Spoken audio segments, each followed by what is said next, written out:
Mainly focus on revision. Short notes पे जितनी बार revise कर सकते हैं उतनी बार रिवाइज करना इंपॉर्टेंट है। टेस्ट सीरीज पे फोकस करना बहुत जरूरी है। मुझे फैकल्टीज ने बहुत सपोर्ट किया है। Made easy seriously does make it easy. So, my dear students, welcome to Made Easy. Today we have with us Gitesh Chhatre.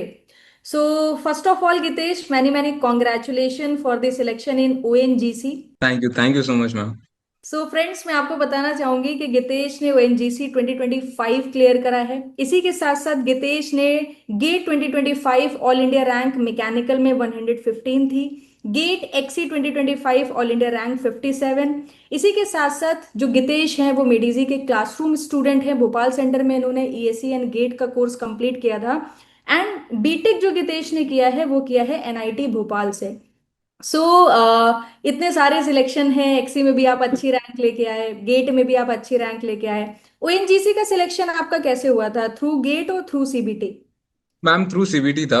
ONGC अभी थ्रू सीबीटी रिक्रूट करती है। तो first there is an exam CBT होता है, उसके बाद interview process. Okay. Two stage for the exam. Okay Gitesh, so एकदम detail में डिस्कस करते हैं। सबसे पहले यस बात करते हैं आपकी प्रिपरेशन जर्नी के बारे में। कैसे आपने डिसाइड करा कि आपको मेडिजी ज्वाइन करना चाहिए and how you prepared for the ESC and GATE examination?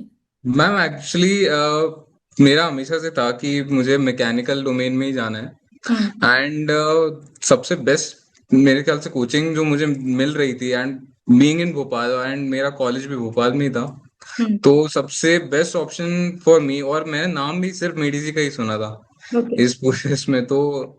And I think that was the best choice I made.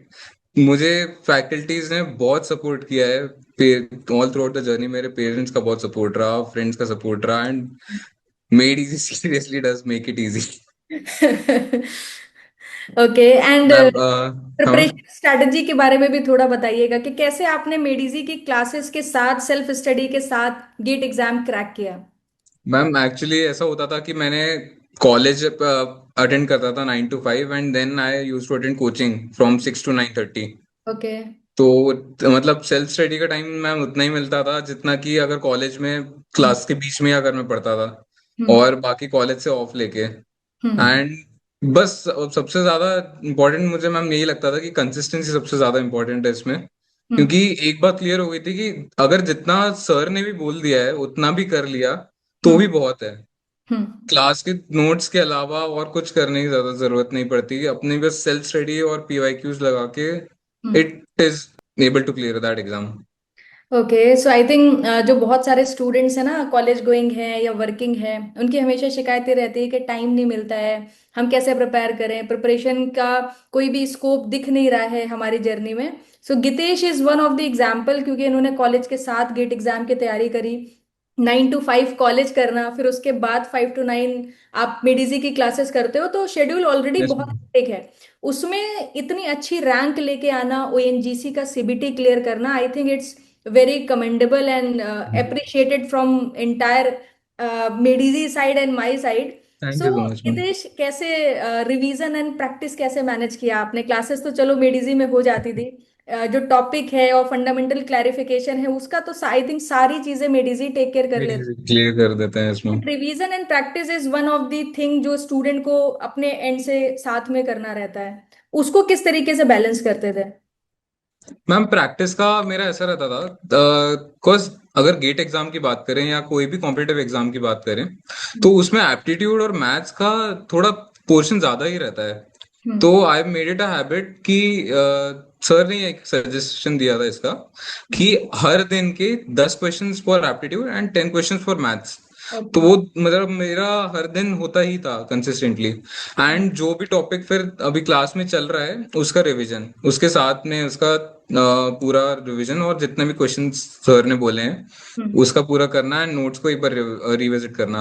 हम्म। वो होता था। एंड मैम जब लास्ट लास्ट में प्रिपरेशन के लास्ट स्टेजेस में, मतलब from August to last month of January, वहां पे पूरा revision of all all the subjects side by side. Hmm. And ma'am सबसे ज्यादा तो मेरे ख्याल से टेस्ट सीरीज पे फोकस करना बहुत जरूरी है। क्योंकि टेस्ट सीरीज में वो क्लियर हो जाता है कि आपकी गलतियां कहाँ हो रही हैं, और बहुत एक मेजर फैक्टर होता है कि एक टेक्निकल क्वेश्चन से थ्योरेटिकल क्वेश्चंस में आना और एप्टीट्यूड क्वेश्चंस में आना, वो एक माइंड को स्विच करना बहुत डिफिकल्ट हो जाता है। ट्रू। तो वो सीरियसली बहुत हेल्प मिली थी कि मैं मेरे को प्रैक्टिस था उस चीज का कि मैं एप्टीट्यूड भी कर रहा हूँ, मैथ्स भी कर रहा हूँ एंड टेक्निकल क्वेश्चंस भी कर रहा हूँ साथ में। वो और उसका एग्जाम जो अपने क्वेश्चन पेपर मॉक टेस्ट दिया है उसको एनालाइज करने से भी बहुत चीजें क्लियर होती थी कि ओके। अगर कुछ मेथड अपन ने यूज किया है क्वेश्चन को सॉल्व करने के लिए, उससे बेहतर क्या हो सकता था, उससे शॉर्ट वे अगर कुछ हो सकता था तो। एंड मैम, मेरे ख्याल से अगर कंसिस्टेंसी के साथ भी करा जाए तो यहाँ पे 3 to 4 आवर्स स्टडी भी, more if then. Consistently done all throughout the year, तो वो it helps a lot. I think hours से भी ज्यादा कंसिस्टेंसी मैटर करती है, क्योंकि over the period of time फिर आप बहुत यूज टू हो जाते हो सब्जेक्ट्स के साथ, टॉपिक्स के साथ। तो जैसे स्टार्टिंग में प्रॉब्लम होती है ना कि आप चीजें भूलते हो, but over the period of time वो भूलने वाली प्रॉब्लम, फॉरगेटिंग वाली जो प्रॉब्लम है, वो थोड़ी थोड़ी रिड्यूस होने लगती है। कम हो जाती है मैम, यस मैम। एंड आप थोड़े फ्रेंडली हो जाते हो, मतलब सब्जेक्ट अगर कुछ दिन नहीं भी टच किया तब भी आप इतना ज्यादा डिटैच्ड फील नहीं करते हो सब्जेक्ट के साथ। So I think consistency is the key to success in your yes case. Ma'am, serious ma'am. Ma'am उसमें भी बहुत बहुत दिक्कत होती थी, अगर जैसे 2 3 डेज का भी अगर गैप हो जाता है, अगर जैसे एक बात करें, अगर वीक में 5 डेज या सिक्स सिक्स डेज कंसिस्टेंटली पढ़ रहे हैं, और भले वो 3 4 घंटे की स्टडी हो रही है, but it will definitely beat कि अगर 3 4 डेज पढ़ा है और सिर्फ भले और उसमें भी 4 5 घंटे भी अगर करी है, क्योंकि वो 2 3 दिन का जो गैप अगर एक साथ हो जाता है तो उसके बाद माइंड को वापस उसी जोन में लाना कि अपन ज्यादा लॉन्गर आवर्स तक बैठ पाए, it is very difficult. Correct है, बिल्कुल सही बात है। सो गितेश, कितने मंथ्स ऑफ प्रिपरेशन आपकी थी टोटल, अगर हम बात करें? मैम मेरा 2 इयर्स का था। मैंने right from the third year of college मैंने ज्वाइन कर लिया था। हम्म। एंड मेरा थर्ड ईयर के इसमें फर्स्ट अटेम्प्ट में तो उतना अच्छी रैंक नहीं रही थी मेरी, हम्म। क्लियर हुआ था बस। एंड बट सेकंड अटेम्प्ट में the result was final year में आपका क्लियर हो गया था? Yes ma'am. And then you prepared for the ONGC CBT examination. I think GATE की प्रिपरेशन आपके काम आ गई मैम होगी। उसमें प्रिपरेशन का टाइम मिला ही नहीं था, क्योंकि 2 फरवरी को गेट का पेपर था, हम्म। 16th को एक्सी का था, हम्म। एंड इसका 23rd को पेपर था, हम्म। 23rd फरवरी में ही। ओके। तो उसका टाइम एक्चुअली मिला ही नहीं था। जितना प्रिपरेशन गेट का था, it is I think it is sufficient for clearing any of the competitive any exam. Of the competitive exam, correct है। एंड स्पेशली पीएसयू का सिलेबस भी यस मैम। GATE से बहुत ज्यादा हम्म। रहता है। सो सबसे पहले बात करते हैं ओएनजीसी के सीबीटी एग्जाम का एक्सपीरियंस की, yes ma'am. And specially interview round. तो इंटरव्यू राउंड आपका कैसा रहा, तो आप दोनों को सेपरेटली एक्सप्लेन करिए। Yes ma'am, let's talk about ma'am, पहले उसकी बात कर लेते हैं एग्जाम की। यस। मैम एग्जाम में 85 क्वेश्चंस का टोटल एग्जाम था, एंड 2 आवर्स का टाइम था। उसमें उन्हें साइंटिफिक कैलकुलेटर की भी हेल्प थी, तो एक मैम एक पॉइंट मैं ऐड कर सकता हूँ इसमें। बिल्कुल। साइंटिफिक कैलकुलेटर का मैम बहुत फायदा मिला था कि अगर प्रिपरेशन वाइज ही हम्म। पाठक सर ने मुझे इसका वो दिया था कि हम्म। प्रिपरेशन करते हुए ही साइंटिफिक कैलकुलेटर यूज करते रहो। हम्म। वो बहुत हेल्प करता है ma'am, seriously. And scientific calculator तो था ही, एंड टेक्निकल जो पार्ट था उसका ओएनजीसी सीबीटी का, वो हम्म। कंपैरेटिवली इजियर साइड पे ही है। उसका थोड़ा एप्टीट्यूड और मैथ्स थोड़ा सा डिफिकल्ट साइड पे जाता है, हम्म। बट एप्टीट्यूड एप्टीट्यूड नहीं रहता है मैम ज्यादा, तो एप्टीट्यूड थोड़ा सा डिफिकल्ट साइड पे है। जनरल अवेयरनेस का पोर्शन है, but it consist only of 10 marks. तो hmm. It doesn't matter much, because अगर आपका टेक्निकल पोर्शन स्ट्रांग है तो वो क्लियर करा जा सकता है easily. Okay. Cut off generally 52 इतना ही जाता है, 52 54। ओके, एंड आपके कितने एंड मार्क्स? मैम मेरे 62 थे। 62 मार्क्स आए थे? Yes ma'am. Okay, great. And then you invited for the interview interview preparation. Ma'am. And interview को थोड़ा सा डिटेल में एक्सप्लेन करिएगा, कैसा एक्सपीरियंस रहा, किस तरीके के क्वेश्चंस आपसे पूछे गए?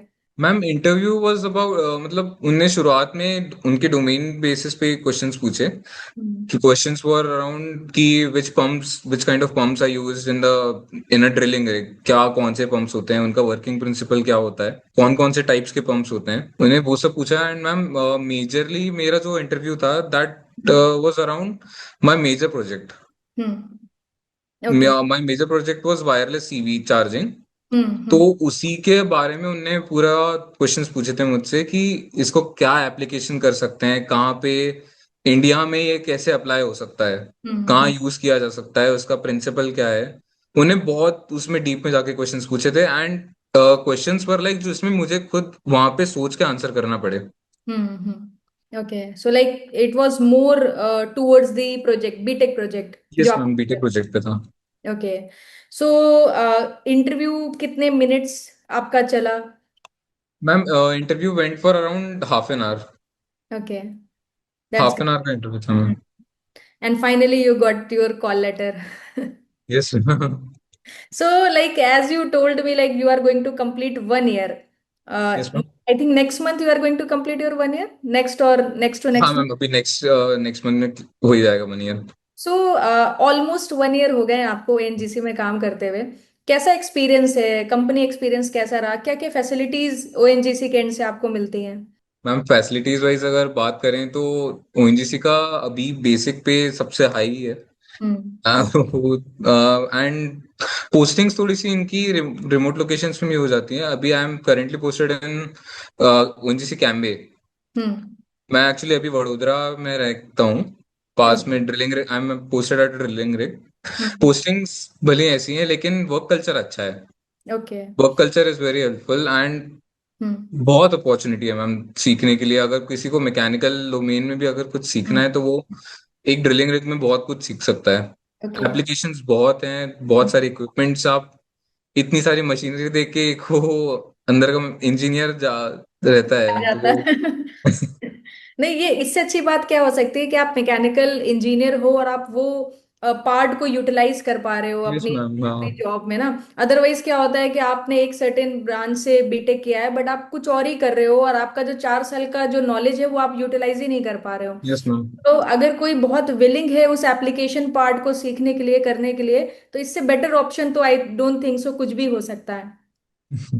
बिल्कुल तो बिल्कुल। जैसे आपने बोला बेसिक पे बहुत अच्छा है, कल्चर बहुत अच्छा है, लर्निंग स्कोप बहुत अच्छा है। इसके अलावा भी कुछ अगर आपको फैसिलिटीज ओएनजीसी के एंड से मिलती हो, ट्रैवलिंग अलाउंसेस हो गए या। मैम और ट्रैवलिंग अलाउंसेस रहते हैं, फोन के allowance around 50,000 per month, and laptop के लिए अलग से अलाउंस मिलता है। ओके। और ब्रीफ केस अलाउंस है। अगर कोई ट्रिप अलाउंस भी होता है, अगर हम्म। वो वहाँ पे किसी ट्रेनिंग पे भेजते हैं तो उसके पूरे अलाउंसेस उसके मिलते वो हैं। भी सारी चीजें रहती हैं, सो आई बहुत थिंक। बहुत सारे अलाउंसेस है मैम, वाइट गुड्स का एक अलाउंसेस है। Hmm. So so the life is are very you good here. Enjoying at ONGC? What's yes your ma'am. Next plan? अभी आप कंटिन्यू करोगे ओएनजीसी में या फिर कुछ और प्लानिंग चल रही है आगे? मैम शुरुआत में थोड़ा सा डाइसी हो रहा था, बट मेरे पेरेंट्स ने और कुछ मेरे फ्रेंड क्षमता एंड अथर्व ने काफी उसको समझाया मुझे कि हम्म। नहीं, अभी इसी में अच्छे से लगे रहो। नहीं, बिल्कुल एंड अच्छी नाउ आई एम अपॉर्चुनिटी है। Adjusted to do it very well. Okay. तो अभी अच्छा लगता है यहाँ पे। सो ओएनजीसी का एग्जाम अपकमिंग मंथ्स में भी अलाइंड है, ठीक है? Yes ma'am. नोटिफिकेशन ऑलरेडी आ चुका है। तो जो हाँ। स्टूडेंट ओएनजीसी एग्जाम की प्रिपरेशन आप करने जा रहे हैं, ऑब्वियसली वो गेट की तैयारी भी कहीं ना कहीं कर ही रहे यस होंगे। मैम। उनको क्या सजेशन, क्या टिप्स देना चाहेंगे आप?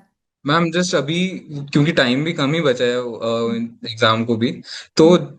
Mainly focus on revision. Hmm. Revision and the short notes, जो जितने भी हैं आपके शॉर्ट नोट्स तो बहुत हेल्प करते ही हैं।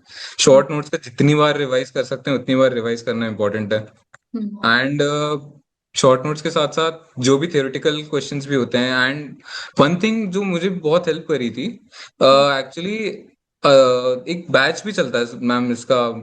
इंटरव्यू गाइडेंस का एक बैच भी चलता है, तो वो यस यस। काफी हेल्प किया था आईजी। उस फेज में। तो सर ने एक्चुअली काफी मटेरियल प्रोवाइड किया था उसके लिए। वो बहुत बहुत हेल्पफुल रहा था वो।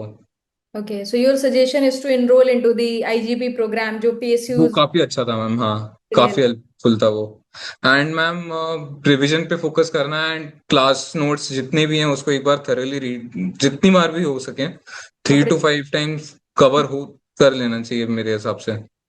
ऑलराइट गितेश, आपसे बात करके बहुत अच्छा लगा मुझे। Thank you ma'am, thank you so best much. Wishes from my side, आप अपनी जर्नी आगे इसी तरीके से कंटिन्यू करें, सम मोर एग्जाम्स फ्यूचर में आप क्लियर करें definitely. Okay, so best wishes from my side and stay connected with मीडीजी। If you required any kind of help from our side, yes ma'am. Feel free to contact us. Ultimately मीडीजी is second home for you. तो ma'am it is it seriously yes. So journey जो है वो selection के बाद खत्म नहीं होती है, सिलेक्शन के बाद शुरू होती है। शुरू होती है। हाँ, बिल्कुल। Okay, all right Jitesh, thank you so much for your time. All thanks to Made Easy ma'am.